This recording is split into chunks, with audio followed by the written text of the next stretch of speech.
इस कहानी का शुरुआत होती है वी नाम की एक ऐसी लड़की की जिसको कॉलेज में सभी परेशान करते थे। कोई भी उसकी रिस्पेक्ट नहीं करता था। उसकी लाइफ बहुत ही बोरिंग चल रही होती है। लेकिन एक दिन वी अपने लैपटॉप पर एक ऐसी गेम को खेलने लगती है जिसमें वो गेम उसे उसकी रियल लाइफ में ऐसे ऐसे खतरनाक चैलेंज को देती है जिसको पूरा करने के लिए उसकी जान भी जा सकती है। लेकिन वहीं उसे चैलेंज को जीतने पर उसे बहुत सारा पैसा मिलता।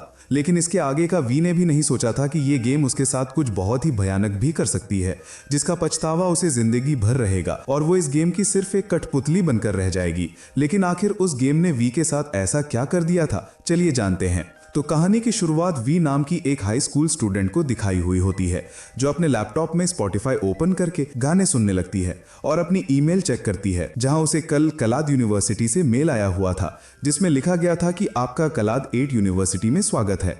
वी उस मेल को एक्सेप्ट कर लेती है, लेकिन वो थोड़ी परेशान थी क्योंकि वो अपने मॉम को अकेला छोड़कर कैलाद यूनिवर्सिटी नहीं जाना चाहती थी। वी कैलाद यूनिवर्सिटी को मेल लिखना शुरू करती है जिसमें वो उन्हें एडमिशन के लिए मना कर देती है कि तभी उसको उसके क्रश केपी का नोटिफिकेशन आता है जिसमें उसने वी को एक फोटो में टैग किया था। लेकिन इस वक्त वी को उसकी बेस्ट फ्रेंड सिडनी का वीडियो कॉल आ जाता है। वी सिडनी को कैलाद यूनिवर्सिटी के मेल के बारे में बताती है। वहीं सिडनी वी की इस बात को इग्नोर करके उसे एक नई ऑनलाइन गेम नव के बारे में बताने लगती है। सिडनी नव गेम को ऑन कर देती है जहां गेम एक रोबोटिक वॉइस में स्टार्ट हो जाता है जिसमें बताया जाता है कि ये गेम ट्रूथ और डेयर की तरह है। इस गेम को कोई भी प्लेयर बनकर या वॉचर बनकर दोनों ही तरीकों से खेल सकता है। सिडनी वी को बताती है कि मैं खुद इस गेम का हिस्सा हूं और इस गेम को प्लेयर बनकर खेल रही हूं। वो कहती है कि ये गेम सच में बहुत ही ज्यादा अच्छी है, लेकिन वी को कुछ खास पसंद नहीं आई। थोड़ी देर बाद वी किचन में अपनी मॉम नैन्सी के पास जाकर उनसे अपनी यूनिवर्सिटी के बारे में बात करती है, लेकिन वी अपनी फॉर्म को कैलाद यूनिवर्सिटी के बारे में नहीं बताती क्योंकि वो अभी तक यही सोच रही थी कि वो यहीं अपनी मॉम के साथ रहकर ही अपनी पढ़ाई पूरी करेगी। लेकिन वी अपनी मॉम को कलाड यूनिवर्सिटी के बारे में नहीं बताती क्योंकि वो अभी तक यही सोच रही थी कि वो यहीं अपने मॉम के साथ रहकर ही अपनी पढ़ाई पूरी करेगी। वी अपनी मॉम को कहती है कि आप माइक के कमरे को रेंट पर क्यों नहीं दे देती, इससे हमें कुछ पैसे मिल जाया करेंगे जो हमें काम आया करेंगे। लेकिन इस बात से नैन्सी बहुत गुस्सा हो जाती है और उसे कहती है कि मैं ऐसा कभी भी नहीं करूंगी।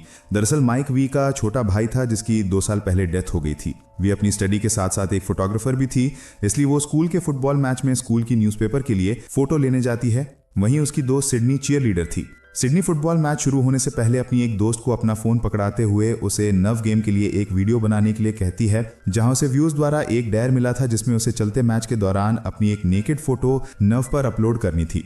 और जब सिडनी अपना ये डेयर पूरा करती है तो ये देखकर हर कोई शॉक रह जाता है।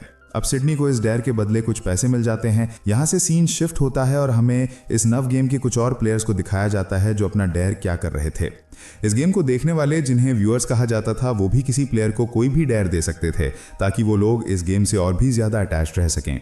अब हमें वी और सिडनी को दिखाया जाता है जो अपने कुछ दोस्तों के साथ एक रेस्टोरेंट में बैठे होते हैं, जहां उन दोनों के बीच इस गेम को लेकर थोड़ी बहस शुरू हो जाती है। सिडनी वी की इंसल्ट करते हुए उससे कहती है कि जब तुम्हें इस गेम को खेलना ही नहीं है तो इस गेम के बारे में जानकर तुम क्या करोगी।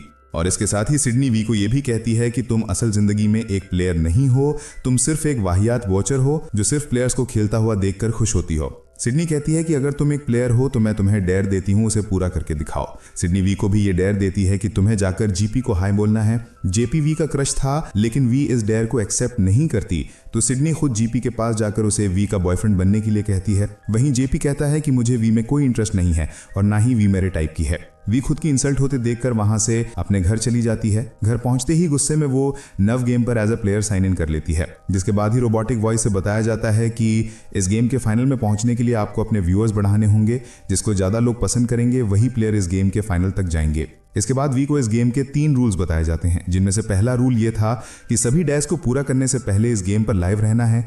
दूसरा रूल ये था कि कोई भी प्लेयर इस गेम को बीच में नहीं छोड़ सकता। और तीसरा रूल ये था कि सभी डैश को टाइम पर पूरा करना है। और अगर कोई भी प्लेयर इन तीनों रूल्स में से किसी को भी तोड़ता है तो उसे इस गेम से बाहर कर दिया जाएगा और उसको कोई पैसा भी नहीं मिलेगा। अब ये तीनों रूल्स बताने के बाद नव वी से उसका फिंगरप्रिंट मांगती है और वी बिना सोचे समझे अपनी फिंगर स्क्रीन पर लगा देती है, जिसके बाद नव अपने आप ही उसकी प्रोफाइल क्रिएट कर देता है, जिसमें नव उसके सभी सोशल मीडिया अकाउंट्स से उसकी फोटोज, उसकी फेवरेट बुक्स और वी की इंफॉर्मेशन ले लेती है, यहाँ तक बैंक डिटेल्स तक ले लेती है। इसके बाद तुरंत ही वी को एक डेयर मिलता है जिसमें उसे किसी अनजान लड़के को डिनर करते वक्त किस करना था, जिसके बदले उसे $100 मिलेंगे, जिसको पूरा करने के लिए वी अपने बेस्ट फ्रेंड टॉमी की मदद लेती है, जो कि उसे इस गेम के लिए वार्न करता है। टॉमी कहता है कि इस गेम के चक्कर में कई लोगों की जान जा चुकी है।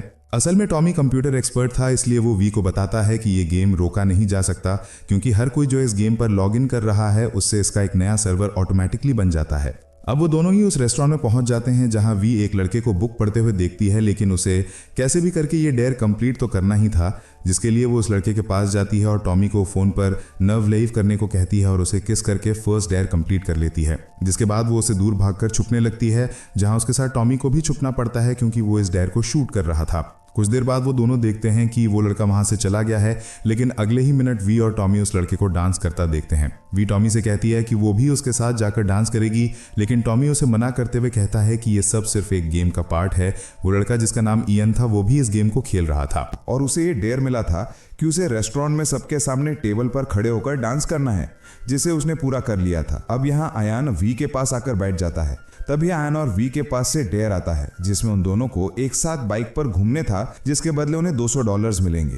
पहले तो वी इस डेयर के लिए मना कर देती है, लेकिन वो इसे मनी मन अच्छा लगता है, इसलिए उसके साथ डेयर को कंप्लीट करने का डिसाइड करती है और वो दोनों शहर में घूमने निकल जाते हैं। इसी दौरान वही सिडनी ने भी एक और डेयर कंप्लीट कर लिया था, जिसमें उसे लोगों के पास जाकर फार्ट करना था। सिडनी इस गेम को काफी एंजॉय कर रही थी जब तक कि इस गेम में वी नहीं आई थी, क्योंकि वी बहुत तेजी से अपने वॉचर्स गेन कर रही थी। वहीं दूसरी ओर वी अयान के साथ काफी खुश थी क्योंकि उन दोनों ने ही इस डेयर को भी कंप्लीट कर लिया था। अब जैसे ही अयान वहां से चला जाता है तो वी के पास एक और डेयर आता है जिसमें उसे किसी एक्सपेंसिव स्टोर पर जाकर वहां की सबसे एक्सपेंसिव ड्रेस ट्राई करनी थी, जिसके लिए उसे $500 मिलेंगे। वहीं वी की मॉम नैन्सी बहुत कंफ्यूज थी कि वी के बैंक अकाउंट में इतने सारे पैसे कहां से आ रहे हैं, क्योंकि वी और उसकी मॉम का बैंक अकाउंट जॉइंट था। उधर टॉय जो वी को प्यार करता था, इसलिए वो वी को लेकर काफी चिंतित था, इसलिए वो एक वॉचर बनकर इस गेम को साइन अप करके वी को देखना शुरू करता है। वहीं वी एक एक्सपेंसिव स्टोर में एक एक्सपेंसिव ड्रेस ट्राई कर रही थी कि तभी अयान वहां जाता है, जिसको सेम यही चैलेंज मिला था ताकि वो दोनों साथ में और टाइम बिता सकें। जब वो लोग कपड़े पहने हुए एंजॉय कर रहे थे कि तभी टॉय नाम के एक प्लेयर को चेंजिंग रूम से उनके कपड़े चुराने का डेयर मिलता है, जिसको वो कंप्लीट कर देता है। वहीं वी और अयान नोटिस करते हैं कि उनके कपड़े गायब हैं। अब जो ड्रेस वी पहने हुए थी वो $2000 से भी ज्यादा की थी, इसलिए वो घबराने लगती है क्योंकि इतनी महंगी ड्रेस वो अफोर्ड नहीं कर सकती थी। उन्हें कुछ समझ नहीं आता कि अब वो क्या करें कि इस समय उन दोनों के पास एक और डेयर आता है $25,000 के लिए कि उन दोनों को 2 मिनट के अंदर उस स्टोर से बाहर